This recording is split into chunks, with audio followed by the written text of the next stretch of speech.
transportation, and the rest of them, the control of these political parties manifest themselves eventually in the things that we see eventually in the primaries.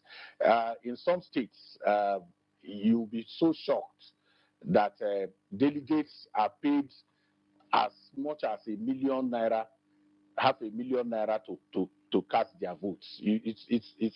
And then at that level, there is no law that can legislate out this kind of corruption that we see internally. Who is the one who has the money to do this? So we need to have broader conversations about control, structure, administration of our political parties in a way that guarantees that people who belong to those political parties can truly be stakeholders in that political party. That for me is one area of conversation that the law does not completely take care of.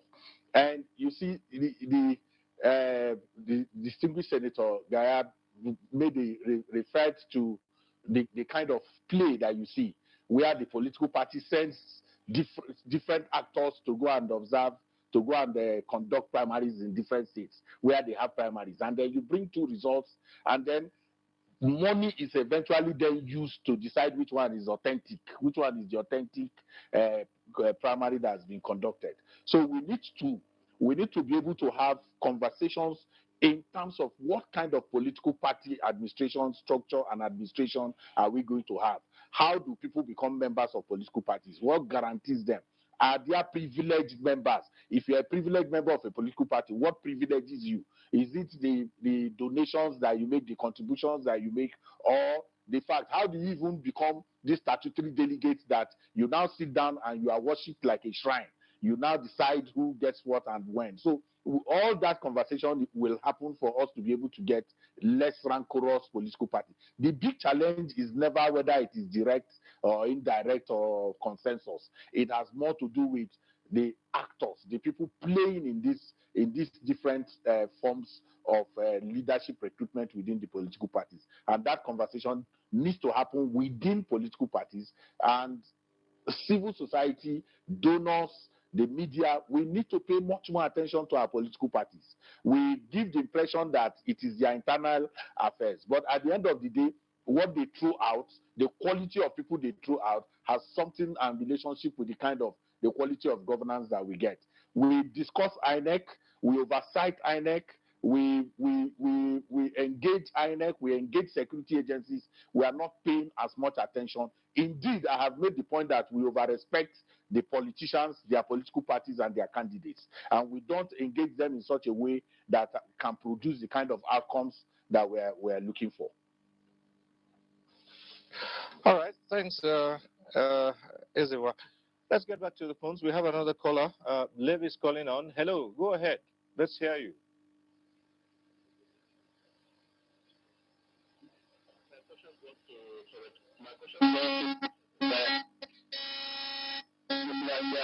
Nigerians. The other time they say direct primary is the best way of selecting people.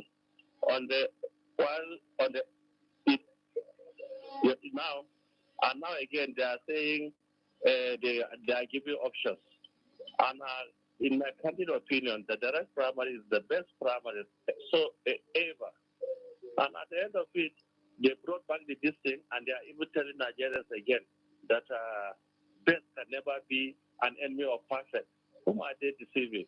And again, my second question goes this way. Now, you say only the statutory delegates will be conducting elections. Does that also include the ministers? Because they are also appointees. Thank you. All right. Well, Senator. Yes. But maybe I may come in on this question. Thank you for asking this enlightened Nigerians from areas where you need clarification. Well, on the issue of direct primaries and indirect, the decision of the Senate whether we'll go or the National Assembly will go for direct primaries, which for our own opinion, we believe is the best. But on the other turn, we're asked why we're being undemocratic. We're only boxing the whole party to one choice, and that's undemocratic. And that's why we wanted to be more democratic, and then we open up for the other options. But you find that we even put a condition on the consensus candidate, because we don't allow elders or any other person, any group, to say this candidate is on consensus, and then the other contestant with this guy who they said is the candidate, or the person that is the candidate, are not being contacted. So we said that if there is consensus candidate, all the other aspirants must sign endorsing the candidate that they have agreed as consensus candidate. That's putting a condition, and that's good enough to make sure that yes, there is still a level playground for everybody. For example, like when you talk one candidate, a candidate A, or aspirant number one was chosen, number two accepted, number three did not accept, then it means the whole thing is validated. That means it cannot be functional, and we cannot accept the consensus candidate. So that one is a check and balance. And then of direct primaries, we know that it's open, and people are INEC must shall monitor the election.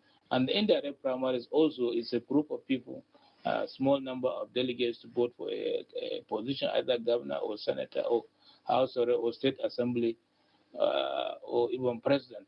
Those things we said INEC must monitor those elections, and we said we should remove political appointees into that in order to allow that the delegates too should be allowed themselves to vote a person that they wanted. So we took up all these issues, and there is no decision in life that you make and it will be perfect. Everything you do, it has the merits and then the demerits. But when the merits are more, it means that is an acceptable decision. Because even our vote in the Senate is not 100%.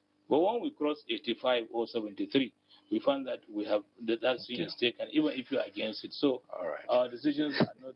So he says, 100% well, the other side of it, he says, will ministers too? Yeah. Right. Well, with ministers, they also All right. So they're political appointees. Okay. But now back to the phone lines. James calling in from Makudi. Hello, James. Go ahead. Yeah. Yeah, James, we're listening. Okay. I greet you, the presenter, and I must also give respect to Senator Gaya. They have done a very wonderful job. We, the Nigerians, I just want to commend the National Assembly, the President for accepting the bill. We are very grateful with the General Electorate. Actually, the Senate has, in fact, this present National Assembly have done a very wonderful job. Nigerians are very happy. And to the issue that is giving more heat to Nigerians, more about the act. Is it Act or Clause 84 and Section 12? That is the heat now. I don't see anything bad about all those clauses. They are there to give Nigerians what they want. There's no need writing back to the Senate that should be deleted. No, there's no need for that. If you are a political appointee and you want to participate in those in the convention or the congresses, better resign if you want to participate. That's just no need. Just withdraw from your appointment and go for that. If you want to contest, withdraw and go. There's no bad about it. There's nothing bad about that. If you feel your position is still important to you, then you relinquish the delegate or Congress issue. Thank you so much. Right. Thank you very much, James. Well, back here in the studio, another aspect we'd like to look at under this new law is the fact that, yes, it's the matter of results being declared under duress. Do we still have Mr. Festus Okoye with us here? If we do, now this was one thing that created a lot of concern in the past. Results are declared and somebody comes up and say, look, this result was declared under duress. Yes, the collation officers are appointed by the Independent National Electoral Commission. They work in accordance with the dictates and directions of the Independent National Electoral Commission. But under the former law, the law that has been repealed, the decision of a collation officer and a returning officer relating to the declaration of results and the making of a return is final, all subject to review by a properly constituted court of law. And we felt that that was not the right thing to do, and that was not proper. So we went before the Senate or the National Assembly to canvass that since we appoint collation officers and returning officers, when they make a declaration that is not made willingly, that is not made voluntarily, that we should have the right to take a second look at some of those declarations. And I'll give you an example. For instance, we had election in one senatorial district. The election was still ongoing. And then the collation or returning officer made a return when elections were still ongoing, when the electoral officers were still out there in the field. In such instance, the commission is insisting that it should have the right to take a second look at what has been done. We have also had the situation where guns were put at the head of a collation and returning officers, and they were forced to make a declaration under duress. We insisted that we should have the right to have a second look at that. Well, the Senate has given us hello. Yeah, in the act we gave in the act we introduced these powers. Okay. By the commission that they can be able to look at it and have a second decision. Okay. Because it really happens in some places. We'll return to that in a moment, but let's get this call from Ada, who's calling in from Jos. Hello, Ada. I guess you're a regular caller of this program. Hello? Hello, go ahead. Okay. Hello? Hello? We can hear you. Ada calling from Jos Plateau State. Yes, Ada, go ahead. I commend President Buhari for attending to the Electoral Act despite all the tension he created because of the delay. Anyway, he has left a legacy despite all odds. Now, the beavers and any other device has now been given legal backing. That's my joy in the whole issue. Then about this declaring results